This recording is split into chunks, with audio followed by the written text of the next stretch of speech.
Bienvenue dans cette nouvelle édition du Non-Stop Info. Voici les titres de l'actualité.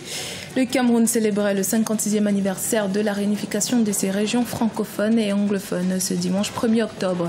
L'occasion pour les parlementaires de lancer un nouvel appel en faveur de l'unité nationale. Au Gabon, on se dirige vers une sortie de grève dans les régies financières, même si elle ne semble pas faire l'unanimité. Une trêve sociale de 3 ans entre les autorités et 14 centrales syndicales a été signée.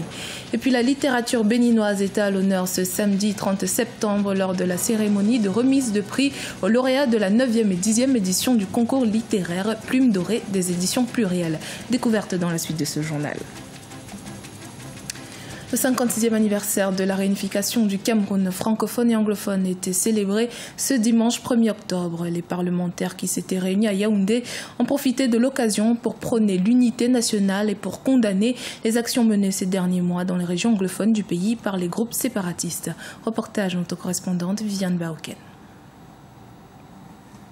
Les députés de la Nation réunis ce 1er octobre 2017 à la place de la réunification à Yaoundé sont venus commémorer le vivre ensemble du peuple camerounais. D'une seule voix, ils célèbrent 56 ans d'unité nationale. Une réunification qui, selon ces derniers, restera pérenne dans le cœur des Camerounais. Les élus de la Nation ont profité de ce rassemblement pour condamner les actes de violence observés dans le pays en raison d'une prétendue sécession. Les deux chambres du Parlement souhaitent rappeler à l'ensemble de la conscience collective de notre pays qu'elle souhaite que cette union reste éternelle. C'est évident que l'actualité nous appelle à une nouvelle prise de conscience.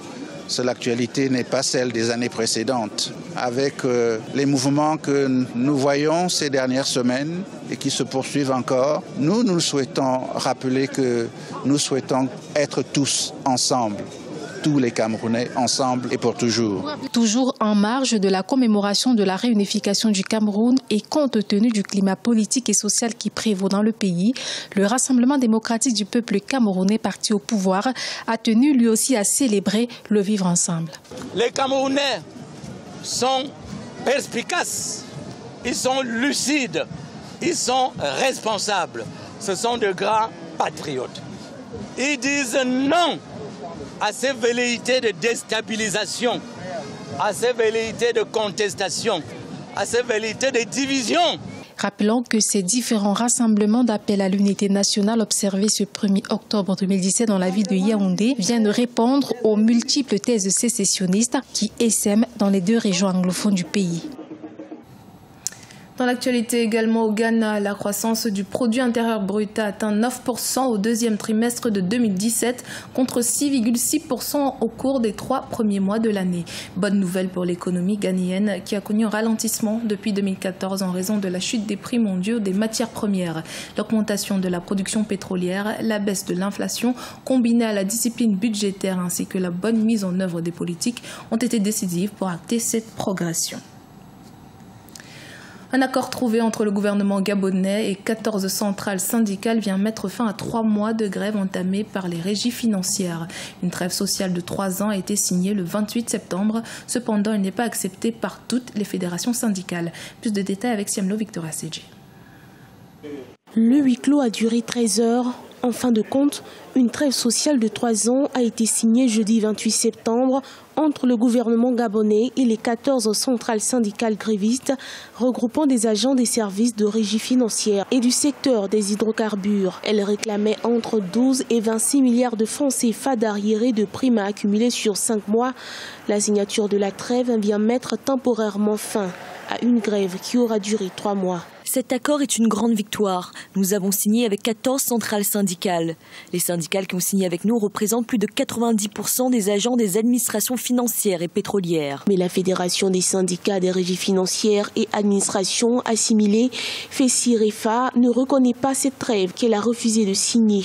Par la voix de son porte-parole Wilfried Erisco Mvu Osiala, elle annonce sa décision de poursuivre la grève. Je crois savoir que la fin justifie ou justifiera les moyens, comme on le dit communément.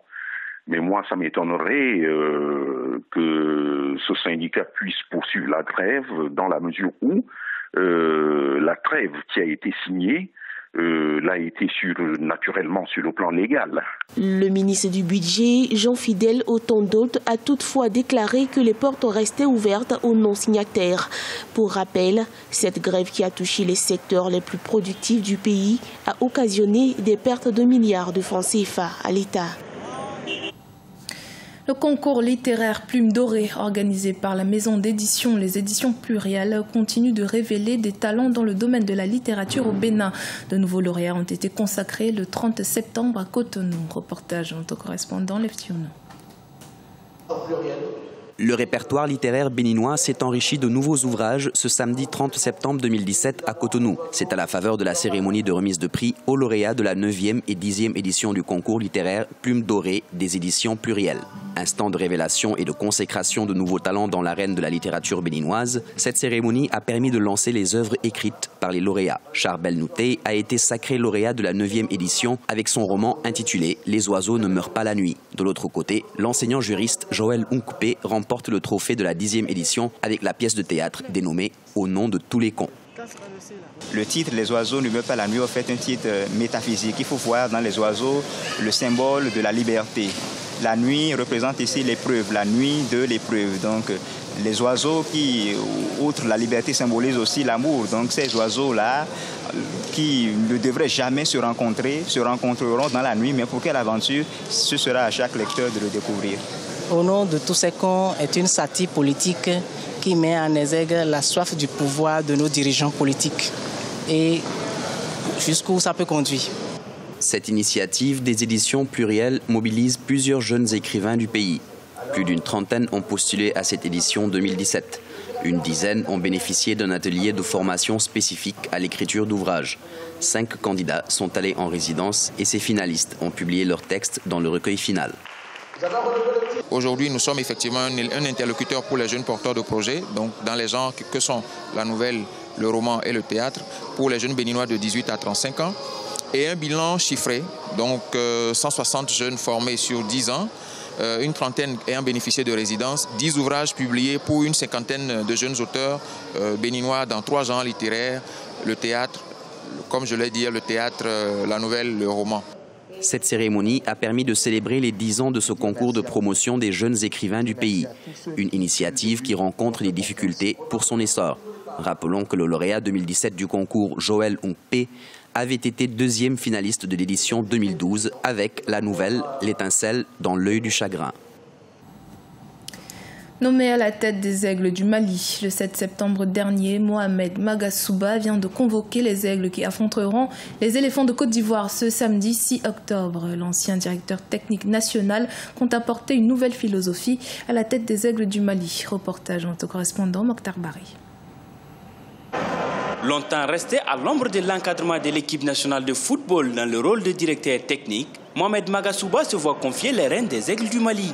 Ayant perdu les chances de se qualifier au Mondial Russie 2018, l'ancien entraîneur Alain Giresse a préféré rendre le tablier. Mohamed Magasuba aura la lourde tâche de relancer la sélection nationale dans une poule dominée par la Côte d'Ivoire avec 7 points, suivi du Maroc avec 6 points et du Gabon 5 points. Le Mali, lui, totalise 2 points en 4 matchs. Moi, j'ai ma philosophie. Tout autre coach que moi a sa philosophie. Mais moi, ma philosophie est basée sur le renouveau. Le renouveau n'exclut pas les anciens. Non, pas du tout. Nous avons besoin de tout le monde. Mais nous avons besoin de bâtir cette équipe nationale sur des bases saines, sur des bases durables. Et pour cela, il faut certainement faire appel à certains jeunes valeureux qui ont beaucoup de talent. Mohamed Magasuba entend imprimer une nouvelle dynamique à des Aigles en perte de confiance. Pour cela, il compte injecter du sang neuf avec la montée de jeunes cadets et juniors qui ont été sacrés en Coupe d'Afrique et du Monde en 2015. On a vu que au niveau des jeunes maliens, quand même ça rayonne fort parce que vous savez, les cadets maliens ont gagné 2 fois de suite la CAN. Les juniors également ont fait de très belles prestations lors de la Coupe du Monde 2015. Donc ça veut dire qu'il a déjà un vécu, il connaît ses joueurs. Beaucoup de ces joueurs-là, des jeunes joueurs qui viennent de faire monter en équipe première, ils sont d'ailleurs au nombre de 3.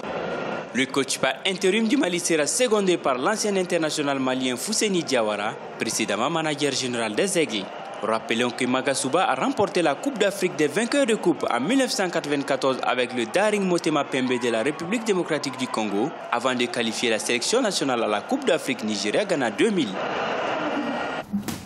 C'était le journal de la rédaction. Merci de votre fidélité. Dans un instant, une nouvelle édition de l'actualité sur Africa 24.